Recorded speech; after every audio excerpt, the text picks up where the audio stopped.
Hey guys, I'm Jay. This is smarthelping.com. We're going to go over an hydroelectric dam financial model. Very cool stuff here. If you normally watch my videos, you'll see this model is set up a little bit differently. Some of the general structures, I think it's simplified in some of the things that can be simplified. We're still very strong in the granularity of revenue assumptions, expense assumptions. But this infrastructure model, we've got a really nice loan logic for essentially any type of loan you could think of to get for the construction. Um, we'll get into it. So hydroelectric in general, I've been doing renewable energy financial models for a couple months now, and you can see with a dam, if we look at, let's say, places like Norway, you can see 96% of all their electricity is generated by hydropower. Now they have a lot of water around them, so that makes sense that they're using that. It's cheap and it's renewable energy. It's very good. So we're going to get into this financial model here in 1 second. Let me let me see if I could find where's this bundle so you can see all the models real quick. Renewable energy. So you can see I've done wind farm, biogas, and EV charging. Very, very good financial models here. All the best practice logic used. Let's get into the template now, though. So we start off, I'll go through each tab. I'll explain how it works, and by the end, you'll know how to use this for yourself. The template is downloadable. If you go to link in the description box, this will be a one-time fee of $75, and you can use it for any situation you want. You just edit the cells that are in yellow, and all my workbooks are always unlocked and editable. I just make it known with yellow shaded and blue text the cells that you're supposed to edit so that you don't break anything. Okay, so company name, we just put DAM123. Now, dams could be government projects, could be joint ventures, could be um, a private entity, a for-profit entity. So the main thing that we're focused on with this model, though, is saying, okay, what does it cost and what value does it produce in terms of electricity sales against the cost to run the operation over a 20-year period. The reason why I chose 20-year period in this model is because a dam could take possibly 7 to 10 years to build if it's a big one. So it doesn't make sense to do a 10-year model. It won't fit enough situations and scenarios. So I did a 20-year model. You can see here the executive summary. We got up to 20 years of operations. And you can adjust it to show any running period up to 240 months. And you can also, so I was researching if these things sell or not, and it depends. You can sell them, and usually it'll be based on, there's a lot of different valuation methods, but I did this one based on a multiple of trailing 12 months revenue as of the exit month. So that is included here. You don't have to include it. You could hit no here. And if you do, you can see on the visuals the cash flow is just your initial spend and the returns. And we've got discounted cash flow analysis. We got our joint venture waterfall if you want to see that with IRR hurdles for the investor. If you do include it, you can see now visual, boom, big sale at the end. The other reason why you want to include an exit value in general for financial modeling is because you want to do a proper discounted cash flow analysis. And if you're doing that, you have to take into account the value after you stop operations.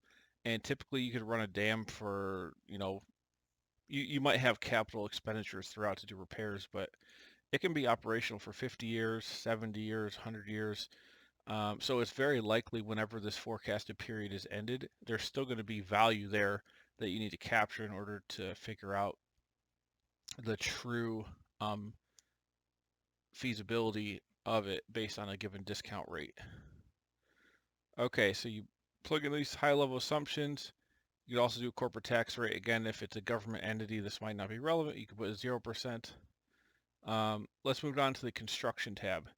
I did a lot of options here, a lot of slots because these can get big. We did have up to 241 individual expenses. You could define the useful life of each expense if there's different useful lives for different parts of the project, depending on how you're doing that. The only effect this will have, this useful life input, is it will affect depreciation, which is only relevant if you're doing after tax. If you're zeroing out the tax, then it's not relevant at all. But so it might be relevant, might not, but there's an option to make it. You can put the useful life in here, put in each cost type, and put in the expense over time.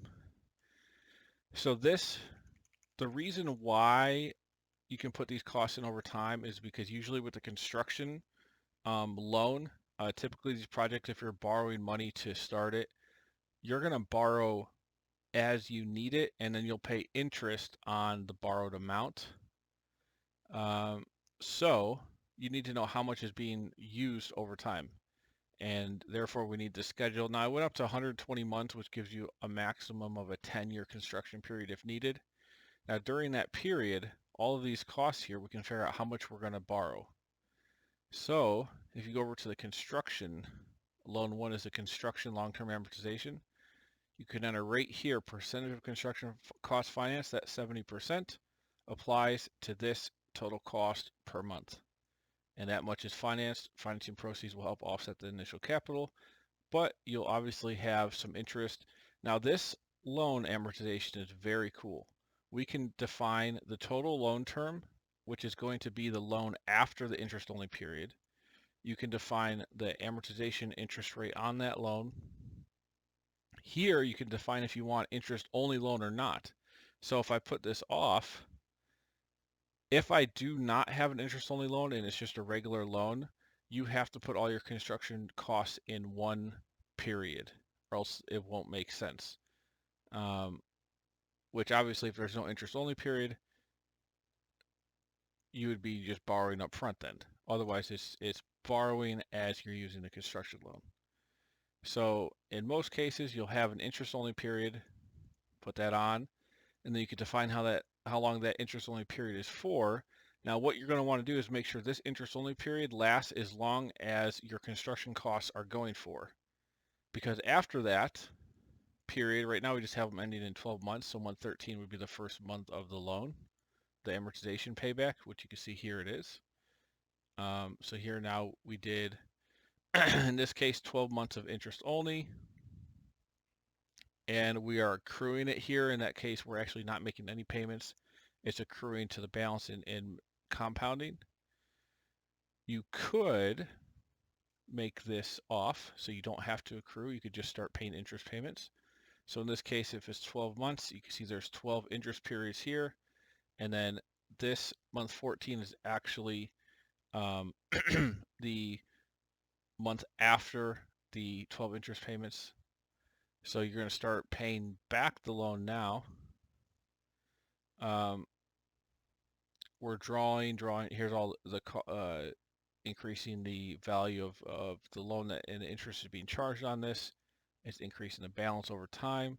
So it's very flexible, and I get a lot of people doing a lot of different loan options, and this is probably one of the most flexible schedules I've ever built. I think it's super useful especially in construction infrastructure projects.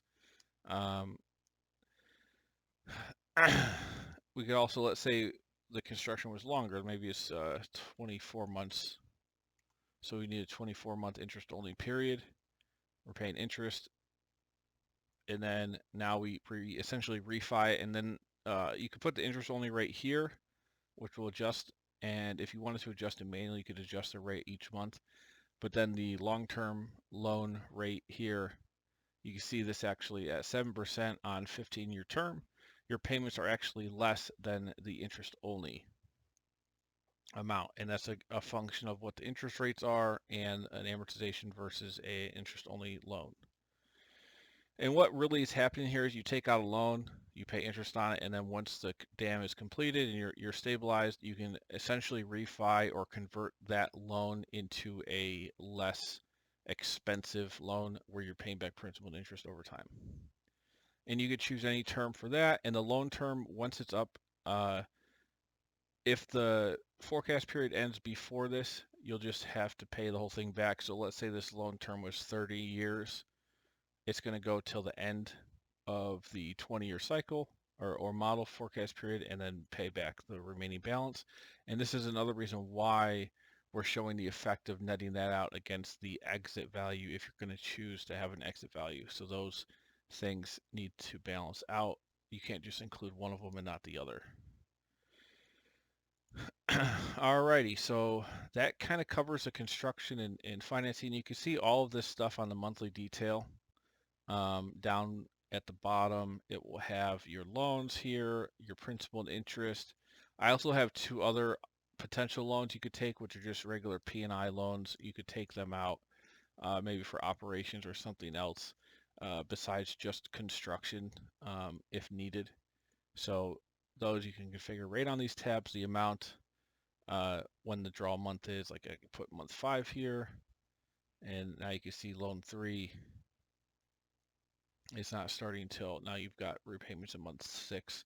You're getting the proceeds in month 5 for loan 2. So that's all dynamic, works great. But yeah, you can see all the financing proceeds. You'll see the Capex here. The Capex is going to be a combination of all the construction costs. And then there's also other Capex.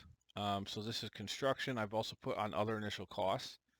Here you can define one-time purchases that are not construction directly related, but there are depreciable. There's 25 items. You could do the month of purchase, the amount, and the useful life. And note that depreciation expense here only starts based on the total cost you spent for each of the different items up to that point, but it only starts when the dam has gone to be put in service, which is based on this, on the revenue assumptions we have first month of power here. That's going to define when your depreciation expense can actually start. Okay, what else? So construction. The depreciation tab has all these dynamic calculations for depreciation and fixed asset values over time, which we're using all of this for the balance sheet and income statement calculations. Revenue. So here, I mean, I took a lot of time to figure this out. It's not easy. You got to know a little bit of engineering, and it took me a while, but I've checked my answers with a bunch of different scenarios and a bunch of different online sources, and this is the correct calculation. So what you need to do to understand how much energy a dam can actually produce is you need to know the flow rate, and you also have to plug everything in the right units. This is all based on meters. So you've got the flow rate in cubic meters per second, which is based on the velocity of the water and the height and width of the rectangular channel. And if you multiply all those together, you get the flow rate in cubic meters per second. This, for a cylinder, is a little bit different, but the key is this input here is what you'll probably get if you do some studies, and you got to spend money on getting people to research the dam, so you'll know what this number is and plug it in. But the flow rate is super important. You need to know the net head, and they call it head. It just means that the distance from the top of where the water goes in and the bottom where it comes out. So that distance in meters is here, and it doesn't, not necessarily the distance, but the height. So if it's a slant, that's fine. You're measuring from the top to the bottom, straight in a straight line up and down. That's your net head. Efficiency factors. So this is how, you're not going to be 100% efficient on the exact amount of energy in theory you should have. There's things with the turbines, drives, generators that just don't work 100%. So you can put in your efficiency for all three of these main items of the dam, and then you'll get a final efficiency factor here, which plugs into here. Average hours running per month, 634. That's again based on the hours of production. So you got total hours in a year, expected maintenance hours, and then this is your availability hours. But then you also have forced outages at some amount of hours per year, and then you have reliable hours running. So this 7,610 is when we'll actually be in operations. This is important to know for the amount of kilowatt hours we can produce with the dam. So we're taking this, dividing it by 12 to get to the average monthly hours of operations. And then that 634 goes here. That will be used to calculate this final kilowatt hours produced. Gravity, this is just in meters per second 9.80665. Another factor in the calculation, and then the density of water is another constant. The temperature of the water will affect this. It could be 997 or 8, but usually the main input to figure out this calculation, you just use 1,000. And then once you know all of that, you just do a multiplication problem, and you get the amount of watts that the dam can produce. So this is the effective production of watts, not production, but the actual power. And then that's 16 megawatts, 16,000 kilowatts. And again, 1,000 watts is 1 kilowatt, and 1,000 kilowatts is 1 megawatt. Here we're measuring our pricing in kilowatts, so that's what we're driving down to. So we have 16,600 kilowatts produced, or power, and then if we multiply that by our average hours running, we get 10 million kilowatt hours, and that can be sold based on this pricing here. You can adjust the pricing over time. You can adjust all of these different inputs I went into.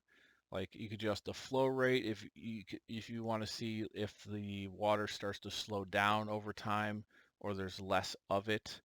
You could get a lower flow rate, or if you build the dam bigger in the future and do more capital expenditures and want to see what happens with a larger flow rate, which again is based on the velocity of the water and the size of the mechanism is flowing down through into the turbines. So kind of how much water's flowing through the system. The net head, again, that could change if you construct more, make it higher, or adjust that. These two probably would never change. They're constants of the universe. Gravity, density of water. The average hours of operation you might change. It could get less efficient over time because of more required maintenance or forced outages. So that might adjust over time. Efficiency factor definitely could also adjust over time and get worse. So all these things you can adjust over the 20-year period and see what it looks like from an economic standpoint. All these factors, these calculations are all going into this one row right here, which is revenue. So this is the amount of revenue you're going to produce over time each month for 20 years. And it will adjust as you adjust these assumptions. Then we got to talk about costs. So operating expenses, you've got cost items here. I took out, usually I do sales and marketing, G&A, and R&D or research development. On this, there's not really sales and marketing for a dam. So we're just doing all G&A in the first two sections. You could pick the month the fixed cost starts, which is likely to be after the dam has been put in service, but there could be other costs in here, maybe property taxes for the land, or there could be all kinds of stuff. So you can pick the month the cost starts and what is the monthly cost, which is adjustable over time. And each year you can adjust what the monthly cost is of each of these different items. And that works for all these sections. These are more for maybe corporate costs or just general costs to maintain and own the dam. You've also got some costs based on a total percentage of revenue, which could be relevant. Maybe you want to base something on the size of the dam or how big it is, and that could affect some of the variable expenses, and you don't have any other way to account for it. You can put it in here as a percentage of revenue, and that will flow to this part of the G&A right here. And that's total percentage of revenue, or revenue times that percentage, whatever it is.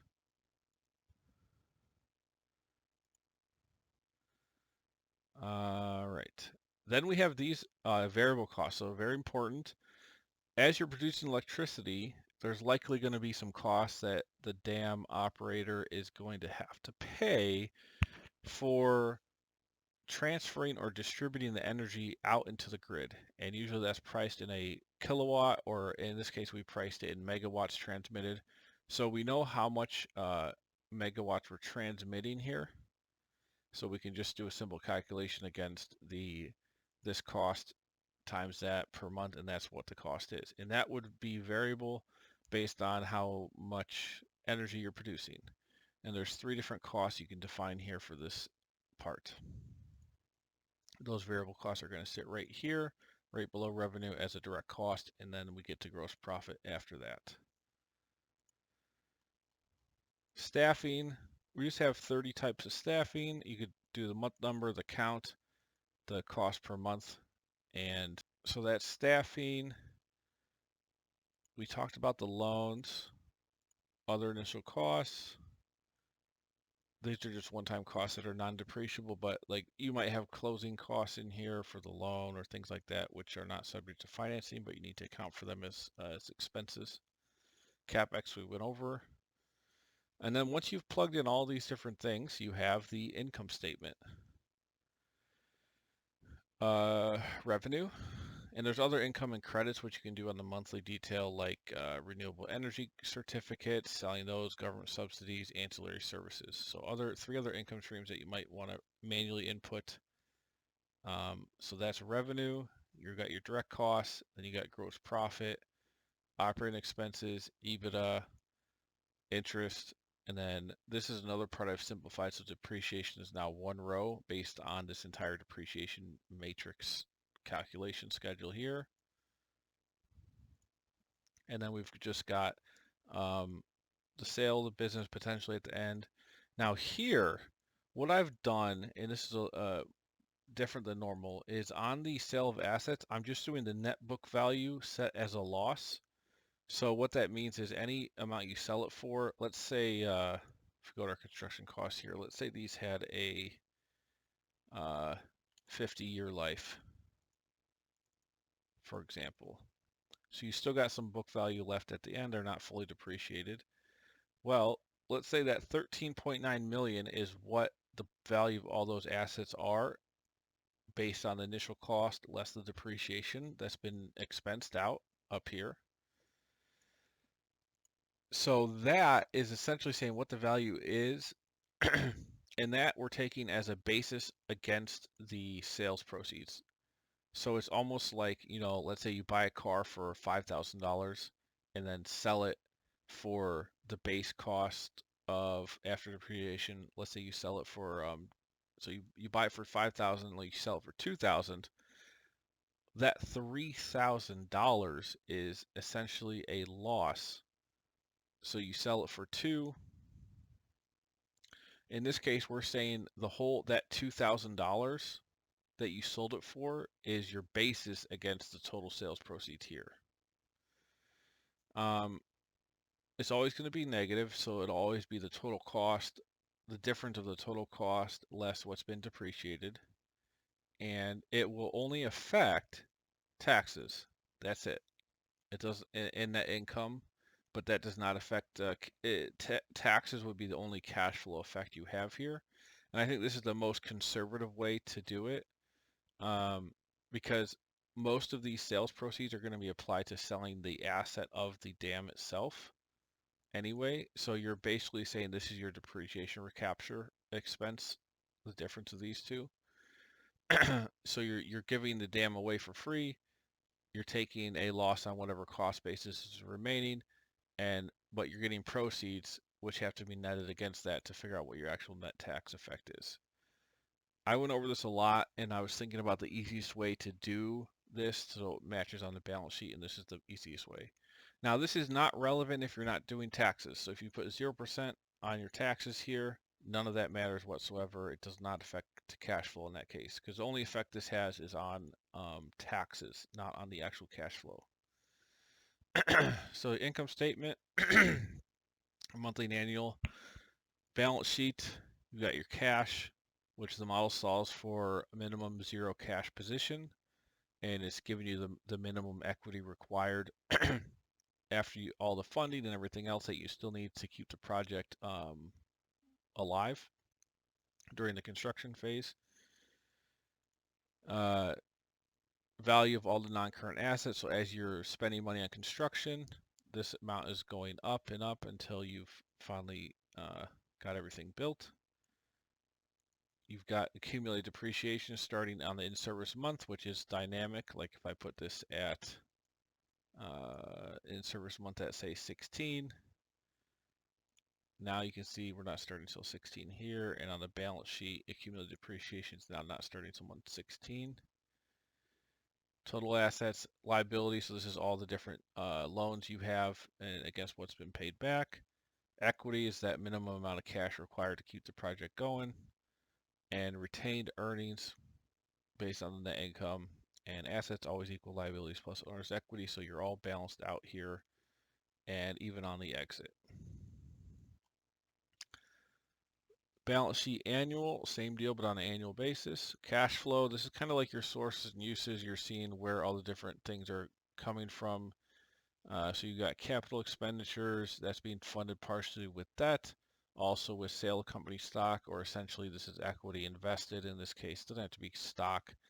It's just what you have to invest in the project. And this net amount is how we balance to zero over time.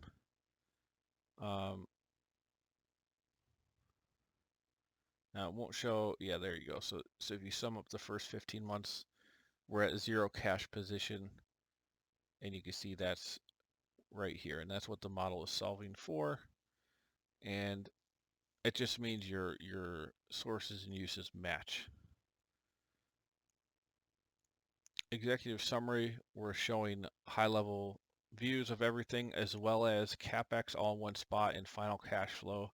It's kind of like the cash flow statement, but a little bit more granular and set up more like a P&L with the cash flow. So you can see cash flow per period, the project internal rate of return, total required, total project cash returned, equity multiple, and total return on investment.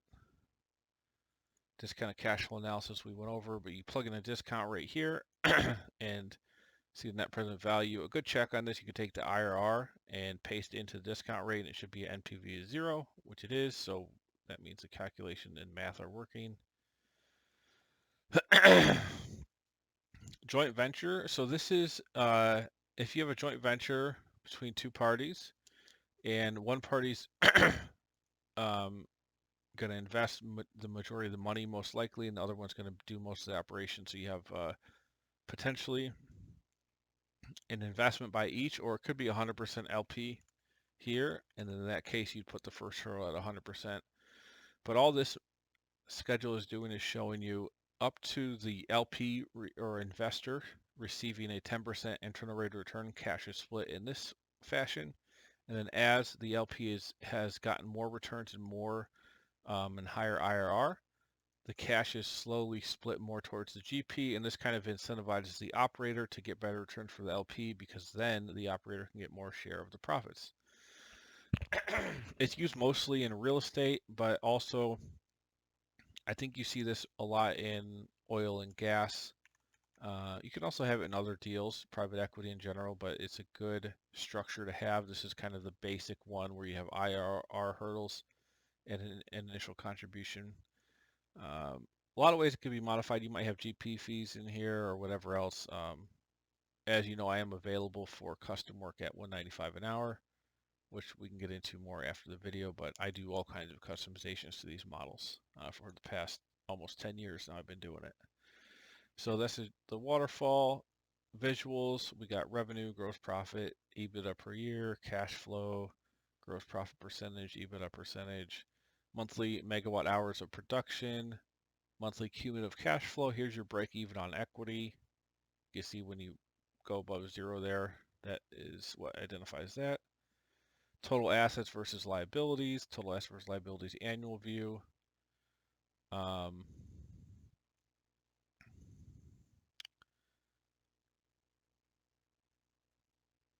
Overall efficiency, efficiency by infrastructure type, uptime. Monthly detail, we kind of went into all the key parts, but you've got revenue, transmission costs, gross profit, all your OPEX items, your debt options,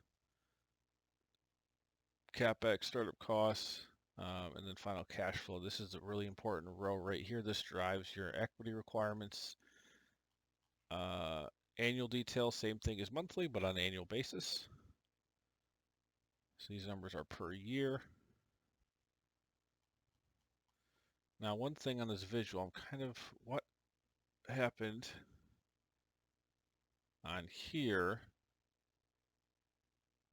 we have debt of 10 million in year 19, but here on the monthly view, unless it's just, let me just double check. Liabilities, I think that's the problem. So when I extended this to 20 years, we missed this one. So let's adjust that.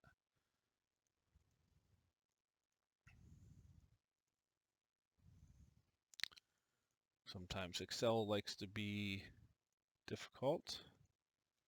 So that goes to column IH. Okay, it makes more sense now. So there's your assets and liabilities. And a lot of times it takes going through the model like this to catch like little errors. So that's why we do this.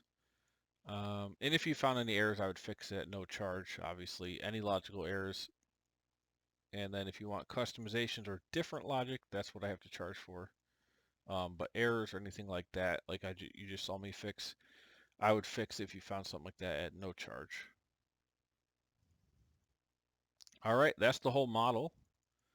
Like I said, I'm really happy with how this turned out.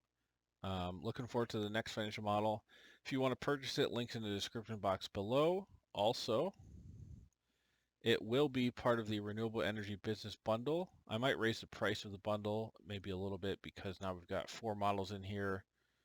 I think these are 70, what is this? 65, 45, 75, and this one will be 75, so 150 to 265. So maybe we might raise the price on the bundles like 120, 125. That'll give you about half off if you bought them all. Uh, Also, I have all kinds of bundles here. So Smart Helping, financial models I've been building for so long. We've got SaaS subscription membership-based models, real estate models, a lot of stuff with those waterfalls and different pro forma assumption structures for different types of real estate. Also industry specific. This is where the model I just built is going to go in this section here. If you want to get everything I've ever built, you can download the full template library, $9.99, and that includes all the templates on the site as well as anything I ever build in the future for a one-time fee. And there's also smaller bundles that you can get, niche template bundles, again, like the renewable energy, which we're going to add to today. Construction, business valuation, lending, manufacturing, inventory, hospitality, industrial, human resources, a lot of different spreadsheet structures I've built here. We have Smart Helping Plus still going. So any template I build from scratch for a customer or modify an existing Smart Helping template, I will put into this bucket. And I've done, well, quite a bit in B2B SaaS, B2B, B2C enterprise SaaS. Essentially my most fundamental SaaS model. I've done a lot of stuff with that one. We also have a lot of stuff for condo development I did, equipment rental, just a lot of different modifications. You can see how people have been modifying the templates or been paying me to do. If you want all of those, it's $4.99 one-time fee, and that'll give you access to this file, which includes all of these, as well as any future things I add to it. Alrighty. Well, that's about it. I don't think I have anything else. In next page, I actually spent some time explaining these, so this might be a good place to start on the model, looking through all of the descriptions of each tab.